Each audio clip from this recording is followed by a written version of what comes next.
அதுக்கு தேவையான பொருட்கள்லாம் பார்த்துடலாம். முதல்ல பச்சரிசியை நான் இந்த இதால் 1 கப் எடுத்திருக்கேன். இதே கப்பால் பாதி சிறுபருப்பும் எடுத்திருக்கேன். இது ரெண்டையும் நான் ஒன்றா கழுவி ஊற வச்சுருக்கேன். ஒரு 30 மினிட்ஸ் ஊற வச்சுருக்கேன்.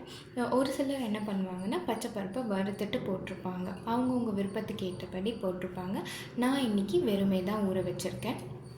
அப்புறம் தாளிக்கிறதுக்கு தேவையானது ஜீரகம், மிளகு, இது பெருங்காயம். நான் எப்போவுமே பெருங்காயத்தை கட்டி பெருங்காயம் எடுத்து அதை தண்ணியில் கரைச்சி வச்சுருக்கேன். வேணுன்றவங்க தூள் பெருங்காயம் கூட போட்டுக்கலாம். தேவையான அளவுக்கு உப்பு, கொஞ்சம் இஞ்சி தோல் உரித்து சின்னதாக நறுக்கி வச்சுருக்கேன், கருவேப்பிலை. வாங்க நம்ம செய்முறைக்கு போகலாம். நம்ம எடுத்து வச்சுருக்கிற அரிசியையும் பருப்பையும் நம்ம வேக வச்சு எடுத்துக்கலாம்.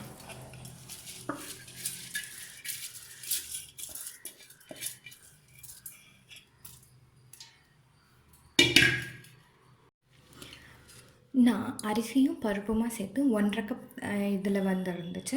ஸோ நம்ம எப்போவுமே 1க்கு 3ன்ற மாதிரி தண்ணி வைக்கணும் பொங்கலுக்கு. ஸோ இப்போ நம்ம 1.5 கப்புன்றதுனால 4.5 பங்கு தண்ணி ஊற்றுறேன். 2,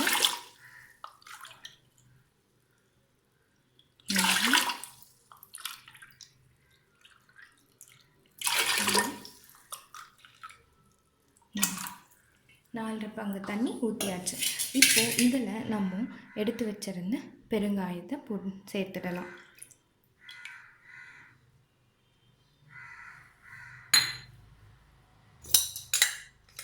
அப்புறம் நான் கலருக்காக கொஞ்சமாக மஞ்சள் பொடி, இது ஆப்ஷனல் தான், உங்களுக்கு வேணும்னா சேர்த்துக்கலாம், இல்லைன்னா விட்டுடலாம். இதை ஹை ஃப்ளேமில் 2 விசிலும் மீடியம் ஃப்ளேமில் 2 விசிலும் வச்சு எடுத்துக்கலாம். நம்ம வச்ச அரிசியும் பருப்பும் நல்லா வெந்து வந்துடுச்சு. இப்போ அடுத்ததான் நம்ம இது தாளிக்கிறதுக்கு ரெடி பண்ணலாம். ஒரு பேனில் 2 டேபிள் ஸ்பூன் நெய் சேர்த்துக்கலாம்.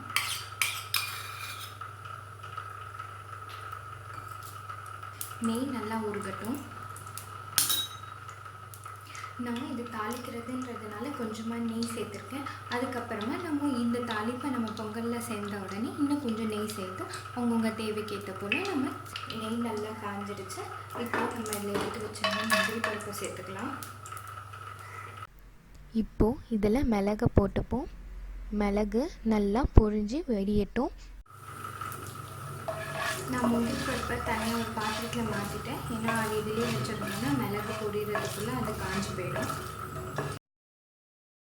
ஒரு சிலர் மிளகு முழுசாக போட்டிருந்தா சாப்பிடுவாங்க. இல்லை அப்படி வேணான்றவங்க மிளகா ஒன்றுக்கு அதிகமாக நம்ம உடைச்சி கூட போட்டுக்கலாம். அதுவும் ஒரு நல்ல ஃப்ளேவரை கொடுக்கும். மிளகு நல்லா பொரிஞ்சிடுச்சு.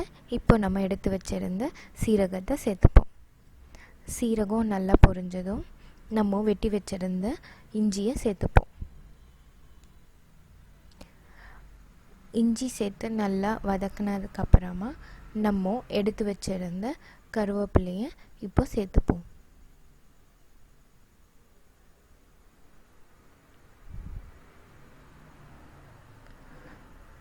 இப்போது அடுப்பை ஆஃப் பண்ணிவிட்டு நம்ம வேக வச்சு எடுத்திருந்த அரிசி பொங்கலில் இதில் சேர்த்துப்போம்.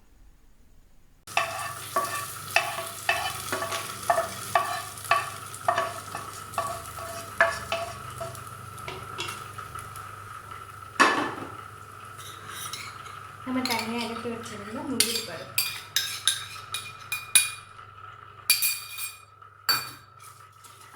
சேர்த்துட்டு நல்லா கலந்து விட்டுக்கோங்க.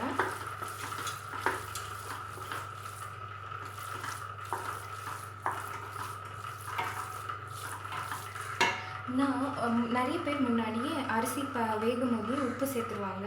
ஆனால் நான் எப்போவுமே கடைசியில் தான் உப்பு சேர்ப்பேன் பொங்கலுக்கு. ஏன்னா அரிசி வேகும் போதே உப்பு சேர்த்தோன்னா அது கொஞ்சம் நிறைய உப்பு இழுக்கும். இதை மாதிரி கடைசியாக சேர்த்தோன்னா நம்மளுக்கு முதல் ஒரு வாய் எடுத்து வைக்கும் போது அந்த உப்போட டேஸ்ட் நம்மளுக்கு தெரிஞ்சிடும். அது கொஞ்சம் இந்த வெண்பொங்கலுக்கு இன்னும் கொஞ்சம் ஆடட் ஃப்ளேவரை கொடுக்கும். அவ்வளோதான், நம்மளோட சுவையான பொங்கல் தயாராகிடுச்சு. இதை நம்ம அழகாக சர்வ் பண்ணலாம்.